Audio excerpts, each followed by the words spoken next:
you wanted the best, you've got the best podcast, the hottest podcast in the world. The Chris Voss Show, the preeminent podcast with guests so smart you may experience serious brain bleed. The CEOs, authors, thought leaders, visionaries, and motivators. Get ready. Strap yourself in. Keep your hands, arms, and legs inside the vehicle at all times, because you're about to go on a monster education roller coaster with your brain. Now, here's your host, Chris Voss. Hello, this is Voss here from the ChrisVossShow.com. Ladies and gentlemen, the earliest things that makes official. Welcome to the big show. As always, the Chris Voss Show. This family loves you, but doesn't judge you, at least not as harshly as the rest of the world, because you're here to learn, you're here to grow, you're here to do all the things. Be sure to refer the show to your family, friends, and relatives. Go to youtube.com/Chris Voss, linkedin.com/Chris Voss, facebook.com/Chris Voss, and all those crazy places on the internet. Opinions expressed by guests on the podcast are solely their own and do not necessarily reflect the opinions of the host or the Chris Voss Show. Some guests of the show may be advertising on the podcast, but it is not an endorsement or review of any kind. Continuing, an amazing young man on the show. We're going to be talking with William Meisel about his new book called Computing Power Drives the Future. We're going to get into it with him and all of his insights, et cetera, and talk about AI and some of the things that are happening in the world.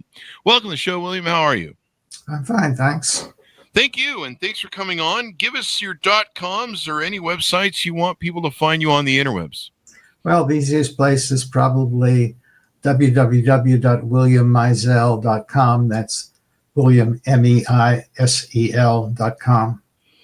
And so give us a 30,000 overview. What's inside this new book? Well, I basically want to talk about computing power and what it implies. The available computing power at a given time is the sum of all of the processing power of systems that do digital computing.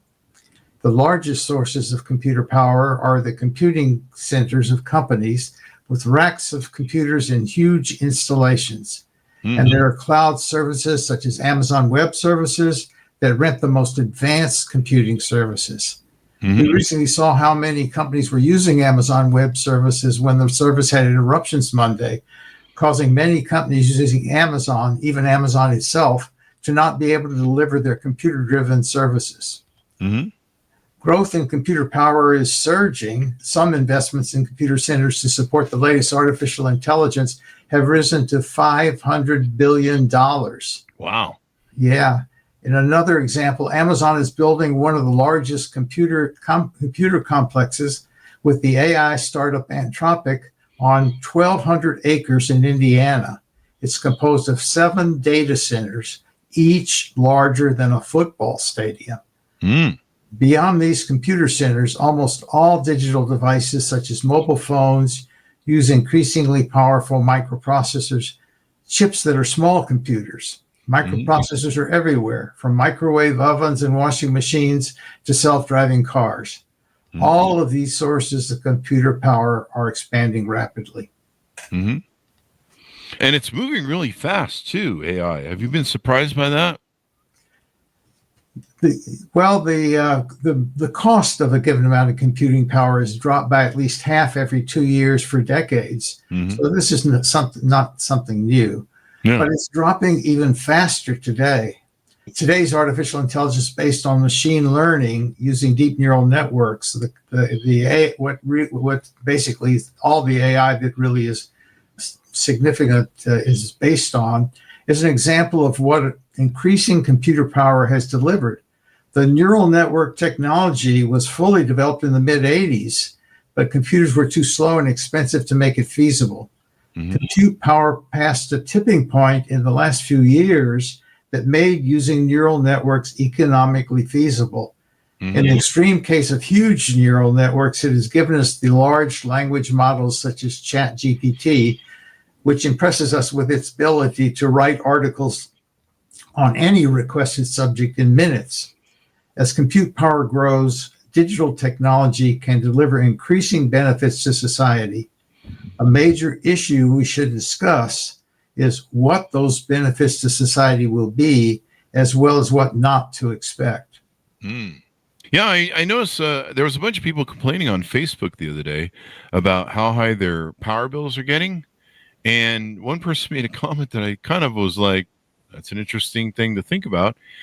He made a comment that our electricity bills are going up to pay for these new centers, these new power grids, and we're not the ones who benefit from it.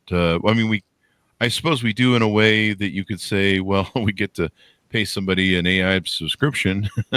But do you have any thoughts on that? Is there any levity to that sort of comment that person made? That is very accurate. Oh, wow. Some of these bigger computer centers that are being built now, like the ones that I just mentioned, use a huge amount of computer power. Some of them so much that they are actually resurrecting old nuclear power plants or building new ones to power just the computing center. Yeah. Very relevant. It turns out that they use a lot of water to cool these huge computers, and that becomes an issue in some areas. So that is a very hard issue because you can't build a nuclear power plant very quickly. So it's going to impact, a major objective is clean power to protect us from global warming. And this is the opposite. I think a key point that where this is really misleading is that they think they're building these even ever larger neural networks. I mentioned the $500 billion project. It's called SmartGate from OpenAI, and the large language models like ChatGPT have impressed us. And the assumption is that even larger neural nets will do even more amazing things. And that's what's motivating these large computer centers. A bigger is better assumption, that is, making bigger neural nets will make them smarter. This ignores a basic characteristic of neural networks. They are statistical models that summarize the data they analyze. Neural nets are defined by a huge number of parameters that are optimized to reach a goal. The learning process uses huge amounts of computer time to find the parameters that increase the accuracy of the neural net in whatever task it is assigned to optimize, with generating articles on a given subject and example. If a company attempts to optimize a larger neural net without adding much more data than was used in the current version of the large language models, you'll simply overfit the data.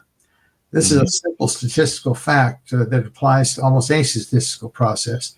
This means the model will be overly affected by problematical data, such as disinformation or even data entry errors. With a large number of parameters, it will be able to memorize individual articles, increasing copyright problems. Oh, yeah.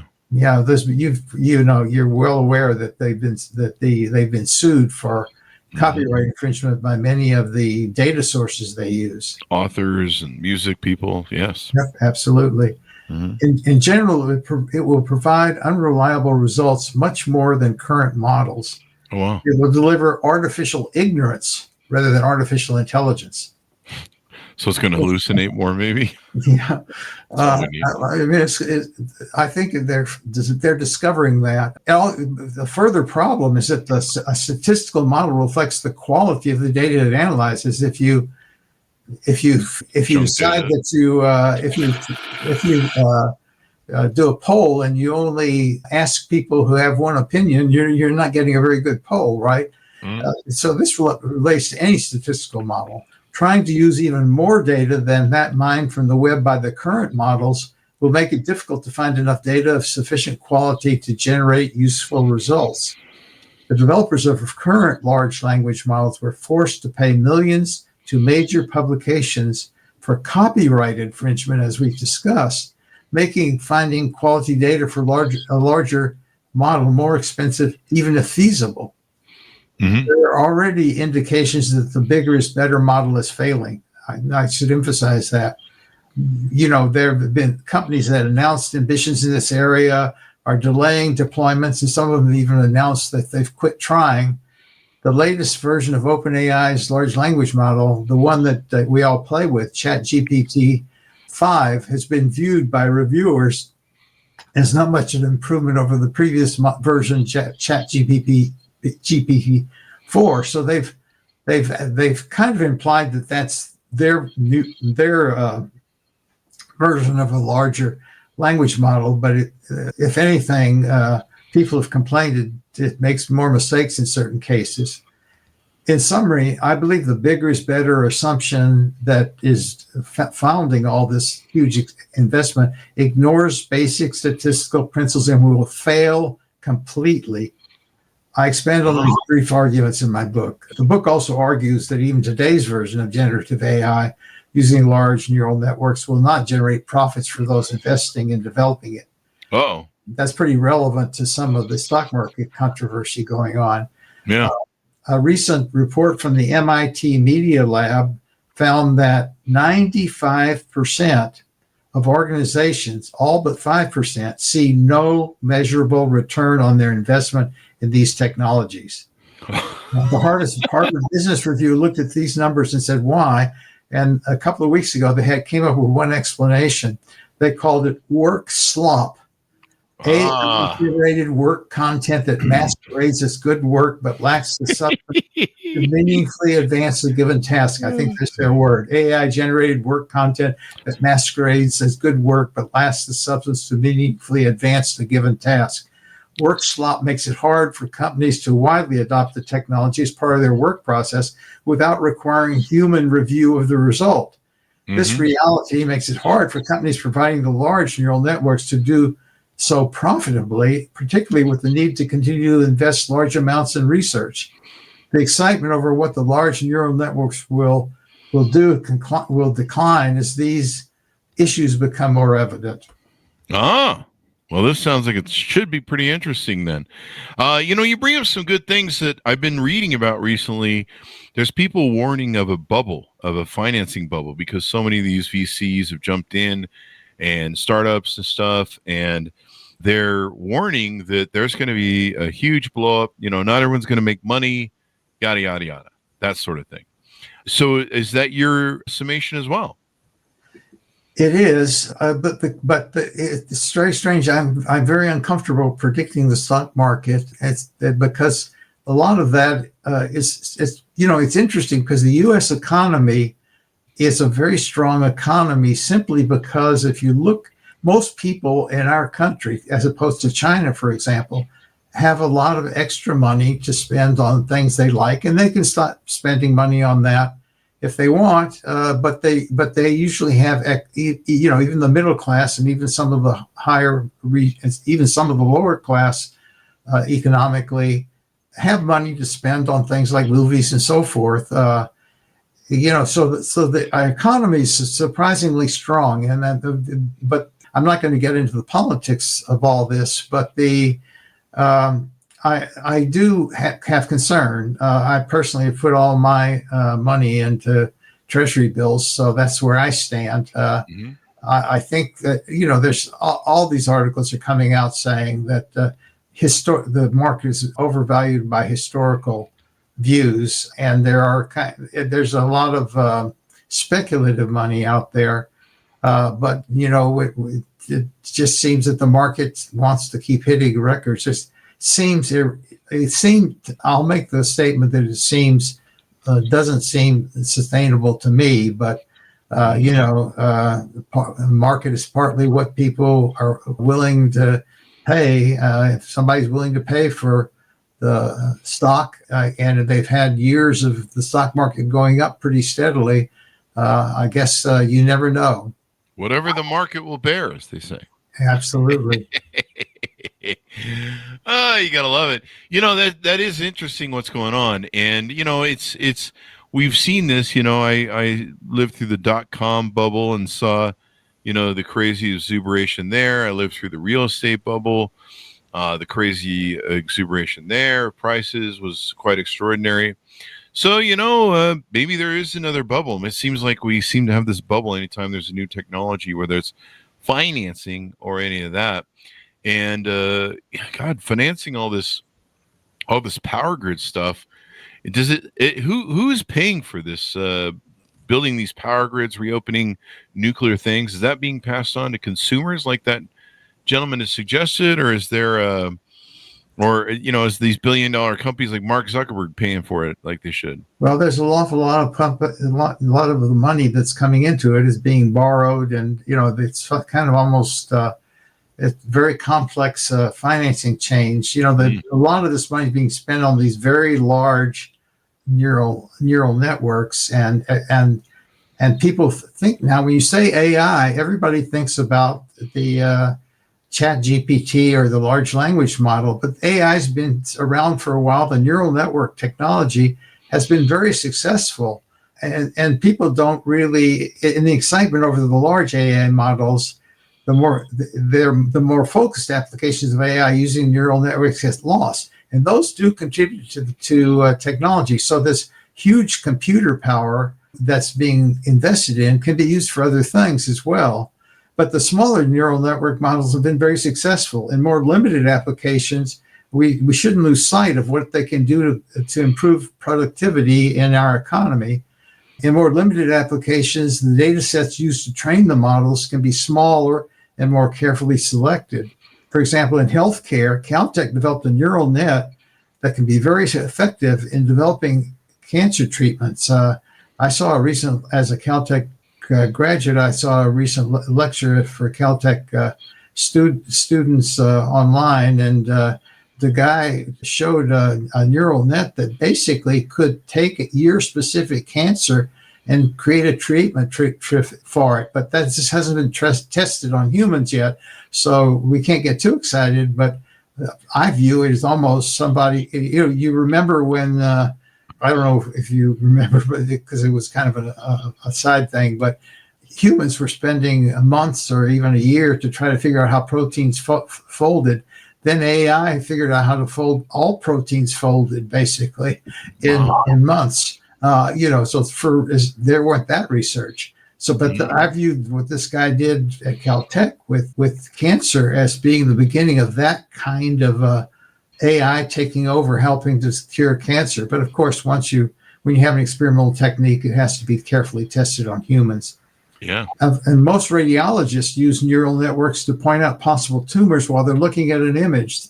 The software highlights where a tumor might be, and they dictate, the radiologists dictate the report using speech recognition that also uses neural networks. Another healthcare example, researchers, and these are the simpler neural networks that don't take all that power and water.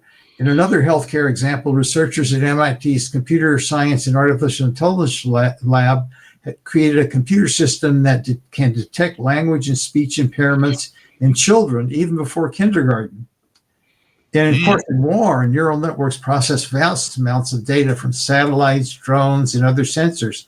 AI is used to identify targets, track movements, and analyze patterns that signal an enemy strategy.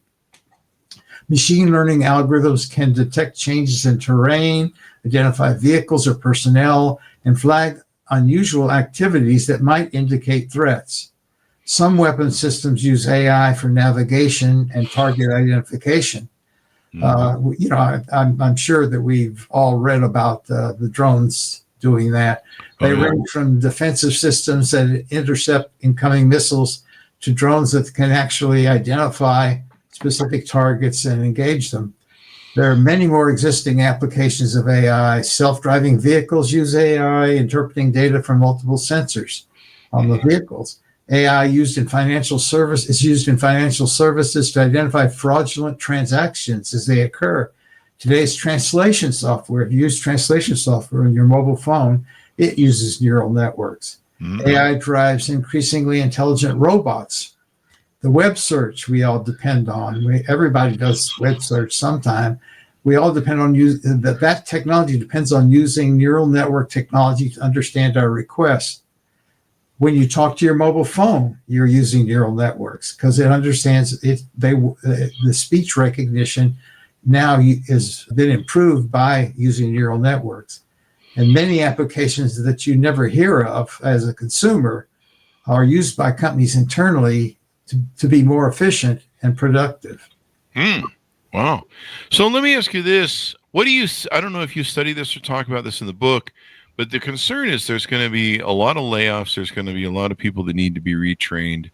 There's, there's a lot of concern that we may have a really high unemployment with people, massive amounts of people laid off. I was just reading an article today. Let me pull it up here on my phone. That Amazon, I don't know if you've seen this article today. Amazon plans to replace more than 500,000 jobs with robots running AI. And that's pretty impactful to an economy of workers, What do you think about that? Well, I actually don't worry about it. Historically, innovative technology developments have always created fear of job loss that weren't realized. You remember, it all goes back to the looms putting seamstresses out of work. There may be adjustments to the tasks in specific jobs, but the danger of major unemployment is well overstated. A couple of weeks ago, The Economist magazine addressed this issue and concluded that any jobs lost to AI seems a long way off. They concluded, I'll quote them, I have a little quote here, AI may simply help workers do their jobs faster rather than making them redundant. That was their conclusion. And The Economist is known for a fairly deep analysis. Oh, yeah. But, Salesforce just laid off 4,000 people, and Mark Benioff said he can't wait to lay off everyone else. With an awful lot of people. a lot of my friends in Silicon Valley are getting laid off right now. So somebody's getting laid off. But there's in some sense, when things are going well, there's a tendency to, especially in Silicon Valley, if you find somebody smart that you think you might be able to use, you hire them. So there might be some efficiency there, issues there. Of course, we're also throwing out of the country a lot of people that are here on visas. So it's not clear, where we're going to end up. We might end up with a shortage of technical workers. Yeah. But AI can create new job categories. You're going to find companies hiring, conventional companies, not necessarily technology companies, hiring more people for new job categories or as old ones expand. You can take an example from past technology innovation. It's when email was developed as an improvement in communication options, it expanded many existing jobs as employees spent a significant part of their day reading and writing emails. We all deal with emails every day. Mm-hmm. Dealing with emails wasn't part of a job until the technology made it possible. And generative AI that writes articles for you might add to the task in your job if your employer requires that you review anything that AI creates for you before distributing it. Mm-hmm. Similar to how email added to the task in an existing job. AI can make possible new tasks for a worker that were previously too time-consuming or not within the individual's skills, simply making the work able to do something they couldn't possibly do.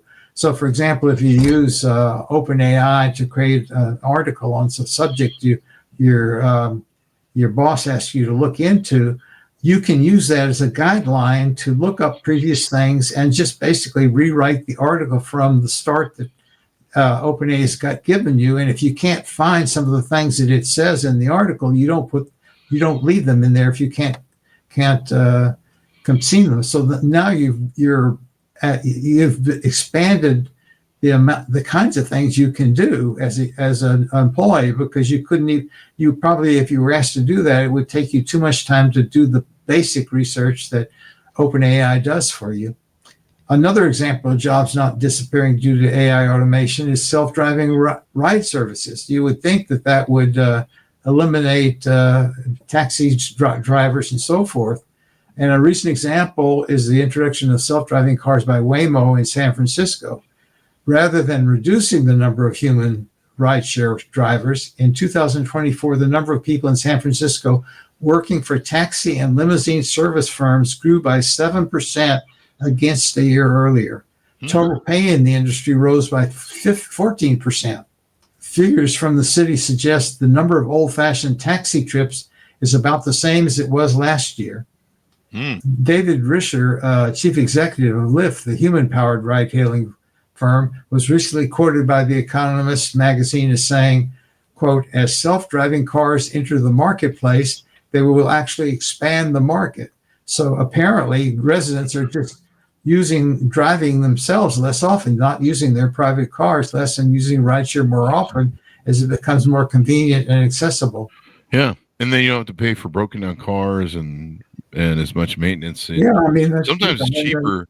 I mean, and cars of older people who are uncomfortable driving and they drive only when they're forced to. So there may be a hidden market there that is being encouraged as long as people know that there's a way of getting a help going somewhere that it becomes easier. They use it. Instead of AI taking jobs, the likelihood is that we'll actually need AI to do more jobs as the number of workers available declines as a percentage of the population. I mentioned getting older. Worldwide population is shrinking and people are living longer beyond retirement age. This trend means there's going to be fewer workers available to support a growing number of retirees. AI must provide the automation and efficiency that allows economic growth to continue. We might think of this automation as robots doing more jobs rather than humans.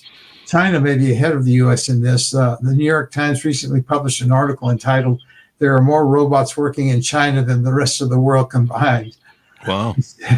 I suggested in several books an automation tax on corporations as AI makes them more efficient. I think that would be a good idea, yeah. Yeah. I won't go into details, but it can be thought of as having robots pay income tax, since there will be fewer humans doing so. Yeah. So let's see here now. One last question I have for you is, which companies or which sort of AI applications do you think are going to excel?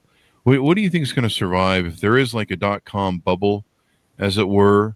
What do you think is going to survive? What do you think is going to survive or excel? What's the next Facebook, the next Google that's going to come out of AI?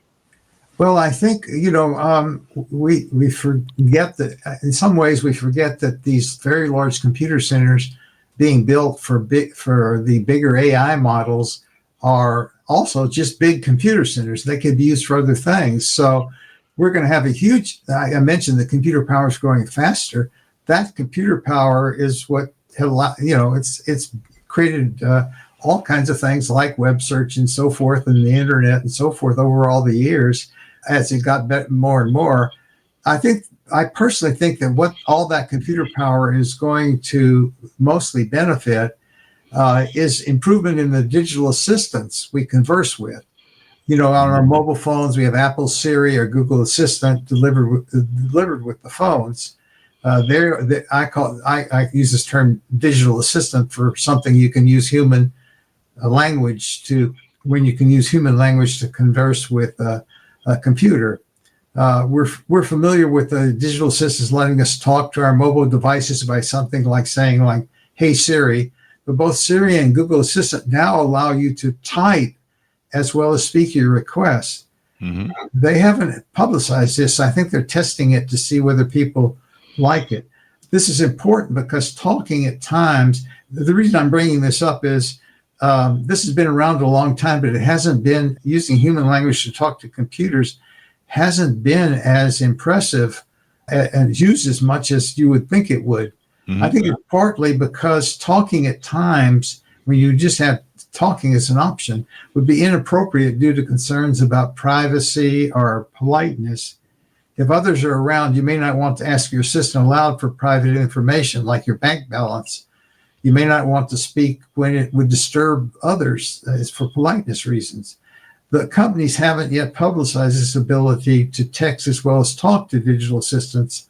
In a similar development, we think of chatbots supported by large language models like OpenAI. You can, these all have chatbots where you just type in a question and it can give you a long answer or a short answer. So you might not call that a conversation, but it can maintain a conversation. And they're now allowing users to speak to them. There's usually a little microphone icon that you can click on. And instead of typing, you can say what you want. So they are also supporting digital assistants we can talk or type with. So the growth of using human language to converse with computers by talking or typing is the major growth area, I think, of the future. Even though we see it now, it's just beginning. Speech recognition in its fundamental function of converting speech into text has already become very accurate. At least I'm impressed by things that the mobile phones can do and Amazon's Alexa and so forth. The process of understanding the resulting text is necessary to support a conversation, though. This technology, and that's understanding, not just converting it to text. This technology of interpreting text is typically called natural language processing. It's not as well developed as converting speech to text. Natural language processing is a key technology that will benefit by using more computer power to support more natural conversations. So I think that's where the computer power is going to go. Improved talk or text digital assistants will be a constant digital companion that delivers information and services and learns our personal preferences.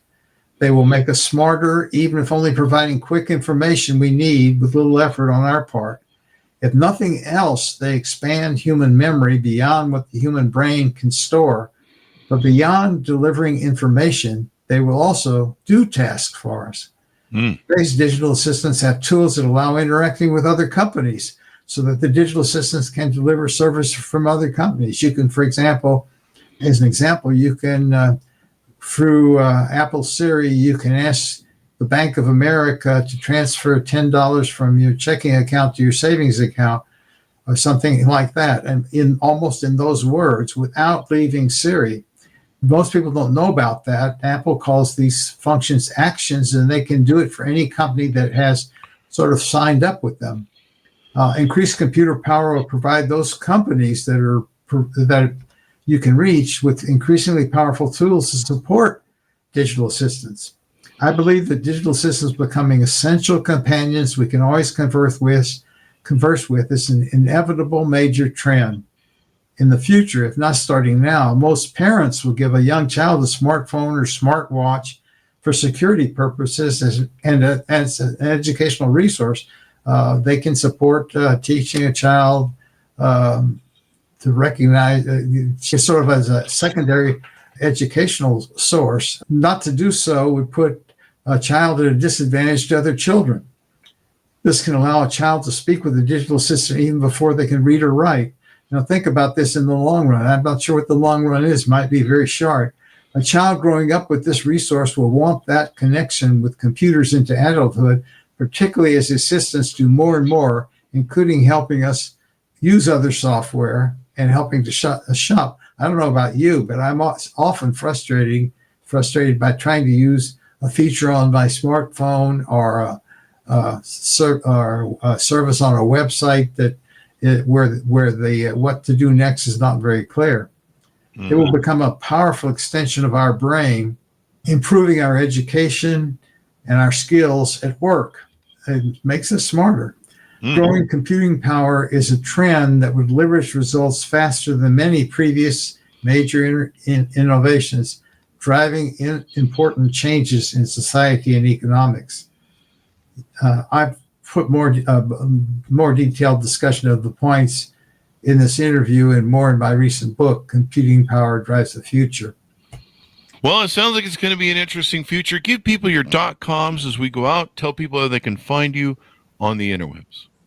Okay, you can try WilliamMeisel.com. That's William, MEIS, as in Sam, EL.com.